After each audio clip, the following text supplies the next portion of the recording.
ಎಲ್ಲರಿಗೂ ನಮಸ್ಕಾರ. ಇವತ್ತಿನ ರೆಸಿಪಿ ಒಂದು ಆರೋಗ್ಯದಾಯಕವಾದ ರೆಸಿಪಿ. ಅದು ರಾಗಿ ಹಾಗೂ ಹೆಸರುಬೇಳೆಯನ್ನು ಉಪಯೋಗಿಸಿ ಮಾಡಿದಂತಹ ಒಂದು ದೋಸೆ. ಡಯಾಬಿಟಿಕ್ ಪೇಷಂಟ್ಗಳಿಗಂತೂ ಹೇಳಿ ಮಾಡಿಸಿದಂತಹ ಒಂದು ದೋಸೆ. ಕ್ರಿಸ್ಪಿಯಾಗಿ ಸಹ ಮಾಡ್ಬೋದು ಅಥವಾ ಸಾಫ್ಟಾಗಿ ಸಹ ಮಾಡ್ಬೋದು.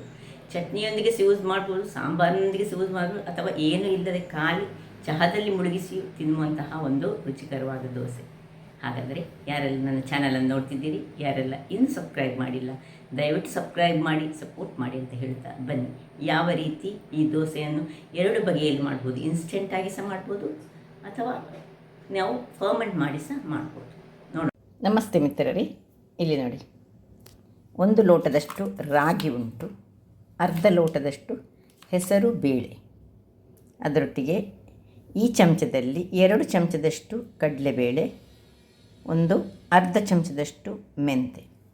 ಇವುಗಳನ್ನು ಬಳಸಿ ನಾವಿವತ್ತೊಂದು ಆರೋಗ್ಯಭರಿತವಾದ ಹಾಗೂ ರುಚಿಕರವಾದ ದೋಸೆಯನ್ನು ಮಾಡೋಣ. ಬಹಳ ಹೆಲ್ದಿ ದೋಸೆ, ಯಾರು ಸಹ ತಿನ್ಬೋದು. ದೊಡ್ಡವರಿಂದ ಹಿಡಿದು ಸಣ್ಣ ಮಕ್ಕಳವರೆಗೆ ತಿನ್ನಬಹುದಾದಂತಹ, ಅದು ಸಹ ಡಯಾಬಿಟಿಕ್ ಪೇಷಂಟ್ಗಳಿಗಂತೂ ಹೇಳಿ ಮಾಡಿಸಿದಂತಹ ಒಂದು ದೋಸೆ ಅಂತ ಹೇಳ್ಬೋದು. ಈಗ ಮೊದಲಿಗೆ ನಾವು ಏನು ಮಾಡೋ ಹೇಳಿದರೆ, ಇದನ್ನು ಸಪರೇಟಾಗಿ ಚೆನ್ನಾಗಿ ತೊಳೆದುಕೊಳ್ಳೋಣ. ನೋಡಿ, ಇದನ್ನು ರಾಗಿಯನ್ನು ಒಂದು ಬೇರೆ ಸಪರೇಟಾಗಿ ಹಾಕ್ಕೊಳ್ತಿದ್ದೇನೆ. ಹಾಗೆ ಈ ಒಂದು ಹೆಸರು ಬೇಳೆ ಪ್ಲಸ್ ಈ 2 ಚಮಚದಷ್ಟು ಕಡಲೆಬೇಳೆ ಮತ್ತು ಮೆಂತೆ, ಇಷ್ಟನ್ನು ಚೆನ್ನಾಗಿ ತೊಳೆದುಕೊಂಡು ನಾವು ಮೊದಲಿಗೆ ಎರಡನ್ನು ಸಹ ಚೆನ್ನಾಗಿ ತೊಳೆದುಕೊಳ್ಳೋಣ. ನೋಡಿ, ಒಂದು 3 ಬಾರಿ ತೊಳೆದುಕೊಳ್ಬೇಕು. 3 ಬಾರಿ ತೊಳೆದುಕೊಂಡು ಚೆನ್ನಾಗಿ ತೊಳೆದ ಮೇಲೆ ಒಂದು 5 ಗಂಟೆಗಳ ಕಾಲ ಇದನ್ನು ನೆನೆಯಲು ಬಿಡೋಣ. ವೀಕ್ಷಕರೇ, ಇಲ್ಲಿ ನೋಡಿ, ರಾಗಿ ಮತ್ತು ಹೆಸರು ಬೇಳೆ, ಅದರೊಟ್ಟಿಗೆ 2 ಚಮಚದಷ್ಟು ಕಡಲೆಬೇಳೆ ರೆಡಿಯಾಗಿ ನೆಂದಿದೆ. 5 ಗಂಟೆಗಳ ಕಾಲ ಎರಡನ್ನು ಸಹ ಒಟ್ಟಿಗೆ ಹಾಕ್ಕೊಂಡಿದ್ದೇನೆ. ಆ್ಯಕ್ಚುಲಿ ಇದಕ್ಕೆ ಒಂದು 2-3 ಗಂಟೆಗಳ ಕಾಲ ಸಾಕಾಗ್ತದೆ ಹೆಸರು ಬೇಳೆಗೆ. ಮತ್ತು ರಾಗಿ ಮಾತ್ರ ಒಂದು ಮಿನಿಮಮ್ 6 ಗಂಟೆಗಳ ಕಾಲ ನೆನೆಯಬೇಕು. ಈಗ ಇದನ್ನು ಮೊದಲಿಗೆ ರಾಗಿಯನ್ನು ಇದರಲ್ಲಿ ಹಾಕ್ಕೊಳ್ತೇನೆ. ಈಗ ಇದು ಹಾಕುವಾಗ ಸುರಿಗೆ ರಾಗಿಯನ್ನು ಮಾತ್ರ ಗ್ರೈಂಡ್ ಮಾಡ್ಕೊಳ್ಬೇಕು ಸುರಿಗೆ. ಇಲ್ಲಿ ನೋಡಿ, ನಮಗೆ ಇನ್ನೇನು ಇಂಗ್ರೀಡಿಯೆಂಟ್ಸ್ ಬೇಕು ಹೇಳಿದರೆ, 1 ಚಮಚದಷ್ಟು ಜೀರಿಗೆ ಬೇಕು, 1 ಮೆಣಸು ಮತ್ತೊಂದು ಸಣ್ಣ ತುಂಡು ಶುಂಠಿ. ಇದನ್ನೀಗ ಸ್ವಲ್ಪ ಗುದ್ದಿ ಕೊಡಬೇಕು, ಇಲ್ಲದಿದ್ದರೆ ಅದು ಗ್ರೈಂಡ್ ಆಗಲಿಕ್ಕೆ ಕೇಳೋದಿಲ್ಲ.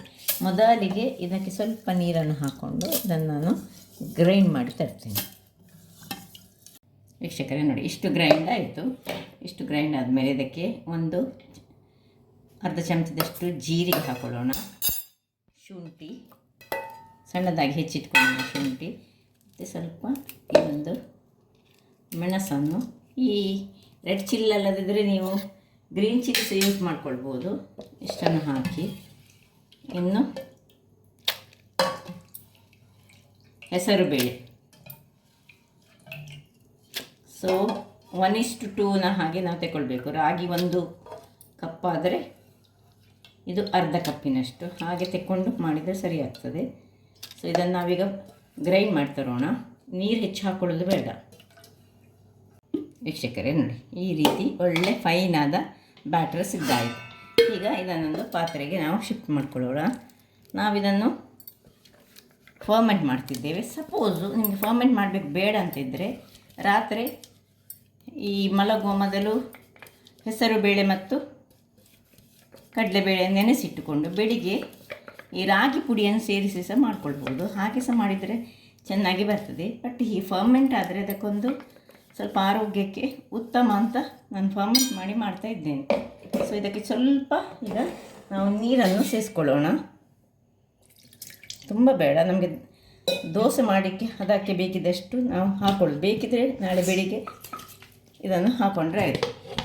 ಸಪೋಸ್ ನಿಮಗೆ ಈ ಕೊತ್ತಂಬರಿ ಸೊಪ್ಪು ಅಥವಾ ಕರಿ ಲೀವು ಸಹ ಬೇಕಿದ್ದರೆ ಗ್ರೈಂಡ್ ಮಾಡುವಾಗ ಹಾಕ್ಕೊಳ್ಬೋದು, ಅದು ಸಹ ತುಂಬ ಚೆನ್ನಾಗಿ ಬರ್ತದೆ. ಇದು ಡಯಾಬಿಟಿಕ್ ಪೇಷಂಟ್ಗಳು ಇದ್ದರೆ ಅಂಥವರು ಈ ಕೊತ್ತಂಬರಿ ಸೊಪ್ಪು ಅಥವಾ ಈ ಕರಿಬೇವಿನ ಸೊಪ್ಪನ್ನು ಹೀಗೆ ಗ್ರೈಂಡ್ ಮಾಡುವಾಗ, ಯಾವಾಗ ಮೆಣಸೆಲ್ಲ ಹಾಕಿದೆ ನೋಡಿ ಆಗಲೇ ಹಾಕಿದರೆ ಚೆನ್ನಾಗಿ ಬರ್ತದೆ. ಹೀಗೆ ಚೆನ್ನಾಗಿ ಒಳ್ಳೆ ತಿರುಗಿಸ್ಕೊಳ್ಳೋಣ. ತಿರುಗಿಸ್ಕೊಂಡು ಇನ್ನೀಗ ಇದನ್ನು ಫರ್ಮೆಂಟ್ ಆಗಲಿಕ್ಕೆ ನಾಳೆ ಬೆಳಿಗ್ಗೆ ನಮ್ಮ ಕೆಲಸ. ವೀಕ್ಷಕರೇ, ನೆಕ್ಸ್ಟ್ ಮಾರ್ನಿಂಗ್ ನೋಡುವ ಹೇಗೆ ಆಗಿದೆ ನೋಡಿ. ಹಿಟ್ಟು ಒಳ್ಳೆ ಬಂದಿರ್ತದೆ. ಯಾಕೆ ಹೇಳಿದರೆ ಇದನ್ನು ನೀವು ಹೀಗೆ ಹುದುಗಿಸದೆ ಸಹ ನಾವು ಮಾಡ್ಕೊಳ್ಬೋದು. ಬೇಕಿದ್ದರೆ ಇಲ್ಲಿ ಸ್ವಲ್ಪ ನೀವು ಬೆಲ್ಲವನ್ನು ಸಹ ಹಾಕ್ಕೊಳ್ಬೋದು ಬೇಕಿದ್ದರೆ. ನಾನೀಗ ಹಾಕ್ತಾ ಇಲ್ಲ ನೋಡಿ. ಈ ರೀತಿ ಹಿಟ್ಟು ಸಿದ್ಧವಾಗ್ತದೆ. ಇದೀಗ ಸ್ವಲ್ಪ ದಪ್ಪ ಆಯಿತು. ಸ್ವಲ್ಪ ನಿನ್ನೆ ಇಟ್ಟ ಮಿಕ್ಸಿ ತೊಳೆದ ನೀರನ್ನು ಇಟ್ಟುಕೊಂಡಿದ್ದೇನೆ ನಾನು. ಇದನ್ನು ಸಹ ಹಾಕ್ಕೊಳ್ತೇನೆ ಇದಕ್ಕೆ. ಇನ್ನು ಚೂರು ನೀರನ್ನು ಹಾಕ್ಕೊಳ್ಳೋಣ. ಉಪ್ಪನ್ನು ಈಗ ಹಾಕ್ಕೊಳ್ತಿದ್ದೇನೆ. ನಿನ್ನೆ ನಾವು ರಾತ್ರಿ ಉಪ್ಪು ಹಾಕಲಿಲ್ಲ, ಅದರಿಂದಾಗಿ ರಾತ್ರಿ ಸಹ ಹಾಕ್ಕೊಳ್ಬೋದು ಉಪ್ಪನ್ನು. ಆದರೆ ಫರ್ಮೆಂಟೇಷನ್ ಜಾಸ್ತಿ ಆಗ್ತದೆ ಹೇಳಿ ರಾತ್ರಿ ಉಪ್ಪು ಹಾಕಲಿಲ್ಲ. ಸೊ ಸಾಕು. ಈಗ ಇಲ್ಲಿ ಒಂದು ಕಾವಲಿಯನ್ನು ಇಟ್ಕೊಳ್ಳೋಣ. ಕಾವಲಿ ಬಿಸಿಯಾಗಲಿ. ವೀಕ್ಷಕರೇ, ಕಾವಲಿ ಬಿಸಿ ಆಯಿತು. ಈಗ ಒಂದು ಸೌಟಿನಷ್ಟು ತೆಗೆದುಕೊಂಡು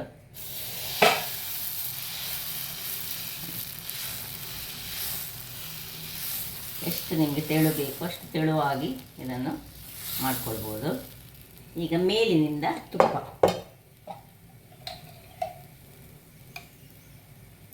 ಸ್ವಲ್ಪ ತುಪ್ಪ, ಸೈಡ್ಸ್ನಿಂದ ಸ್ವಲ್ಪ ತುಪ್ಪ ಹಾಕ್ಕೊಂಡು ಮುಚ್ಚಳವನ್ನು ಮುಚ್ಚಿಕೊಂಡು ಬೇಯಿಸ್ಕೊಳ್ಳೋಣ.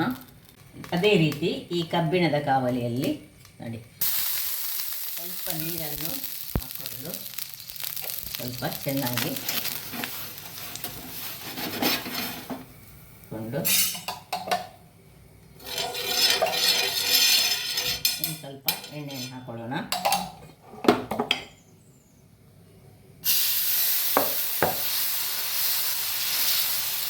ಯಾವ ಕಾವಲಿಯಲ್ಲಿ ಸಹ ಇದು ಒಳ್ಳೆ ಏಳ್ತದೆ. ಸೊ ಎರಡರಲ್ಲಿ ಸಹ ಅದಾ ಉರಿಯಲ್ಲಿ ಕಾಯಿಲಿ. ತೆಳು ಬೇಕಿದ್ದರೆ ತೆಳು, ದಪ್ಪ ಬೇಕಿದ್ದರೆ ದಪ್ಪ, ಯಾವ ರೀತಿಯಲ್ಲಿ ಸಹ ಮಾಡ್ಕೊಳ್ಬೋದು. ವೀಕ್ಷಕರೇ, ಒಂದು 2-3 ನಿಮಿಷಗಳ ಬಳಿಕ ಒಳ್ಳೆ ಚೆನ್ನಾಗಿ ಆಗಿದೆ.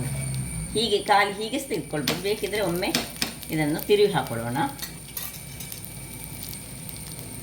ವೀಕ್ಷಕರೇ ನೋಡಿ, ಒಳ್ಳೆ ಚೆನ್ನಾಗಿ ಬಂತು. ರುಚಿ ಸಹ ಬಹಳ ಚೆನ್ನಾಗಿರ್ತದೆ. ಸ್ವಲ್ಪ ತುಪ್ಪವನ್ನು ಹಾಕ್ಕೊಳ್ಬೋದು. ಚಟ್ನಿ ಒಟ್ಟಿಗೆ ಸಹ ಆಗ್ತದೆ, ಸಾಂಬಾರಿನೊಟ್ಟಿಗೆ ಆಗ್ತದೆ, ಯಾವುದಾಗ್ತದೆ ನೋಡಿ. ಈ ರೀತಿಯಾಗಿ ಬರ್ತದೆ. ಹೀಗೆ ಸಹ ಮಾಡ್ಬೋದು. ಇಲ್ಲಿ ನೋಡಿ, ಇದು ಕಬ್ಬಿಣದ ಕಾವಲಿಯಲ್ಲಿ ಮಾಡಿದರೆ ಸಹ ಬಹಳ ಚೆನ್ನಾಗಿ ಬರ್ತದೆ. ಕ್ರಿಸ್ಪಿಯಾಗಿ ಸಹ ಬರ್ತದೆ. ಯಾವ ರೀತಿಯಲ್ಲಿ ಸಹ ಮಾಡ್ಕೊಳ್ಬೋದು. ಇದನ್ನು ತಿರುವಿ ಹಾಕ್ಕೊಳ್ಬೇಕಂತ ಸಹ ಏನಿಲ್ಲ. ಸೊ ಇದನ್ನು ಚಟ್ನಿಯೊಟ್ಟಿಗೆ ತಿನ್ಬೋದು ಅಥವಾ ಯಾವುದರೊಟ್ಟಿಗೆ ಸಹ ರೆಡಿಯಾಗಿ ಮಾಡ್ಬೋದು. ಸಾಂಬಾರಿನೊಟ್ಟಿಗೆ ಆಗ್ತದೆ, ಚಟ್ನಿಯೊಟ್ಟಿಗೆ ಆಗ್ತದೆ, ಏನು ಬೇಕು ಯಾವುದರೊಟ್ಟಿಗೆ ಸಹ ತಿನ್ಬೋದು. ಇಲ್ಲೀಗ ಸಾಂಬಾರು ಸಹ ರೆಡಿ ಉಂಟು. ಇಲ್ಲಿ ಇನ್ನೊಂದು ನೋಡಿ, ಇನ್ನೊಂದು ದೋಸೆ ಸಹ ರೆಡಿ ಆಯಿತು. ಹಾಗಾದರೆ ನೋಡಿದ್ರಲ್ಲ ವೀಕ್ಷಕರೇ, ಈ ಒಂದು ಮೂಂಗ್ ದಾಲ್ ಅಂದರೆ ಹೆಸರು ಬೇಳೆ ಮತ್ತು ರಾಗಿಯನ್ನು ಬಳಸಿ ಮಾಡಿದಂತಹ ಒಂದು ಆರೋಗ್ಯದಾಯಕವಾದ ದೋಸೆ. ಕ್ರಿಸ್ಪಿಯಾಗಿ ಸಹ ಮಾಡ್ಬೋದು, ಸ್ಮೂತಾಗಿ ಮಾಡ್ಬೋದು, ನಿಮಗೆ ಬೇಕಿದ್ದ ರೀತಿಯಲ್ಲಿ ಇದನ್ನು ಮಾಡ್ಕೊಳ್ಬೋದು. ಹಾಗಾದರೆ ನಾನು ಈ ಕುಕಿಂಗ್ ಚಾನಲ್ ನಿಮಗೆ ಇಷ್ಟ ಆದರೆ ಬೋಳೂರು ಸುವರ್ಣ ಚಾನಲನ್ನು ಲೈಕ್ ಮಾಡಿ, ಶೇರ್ ಮಾಡಿ ಹಾಗೂ ಸಬ್ಸ್ಕ್ರೈಬ್ ಮಾಡಿ ಹಾಗೂ ನನ್ನ ಇನ್ಸ್ಟಾಗ್ರಾಮ್ ಪೇಜನ್ನು ಫಾಲೋ ಮಾಡಿ. ಧನ್ಯವಾದಗಳು.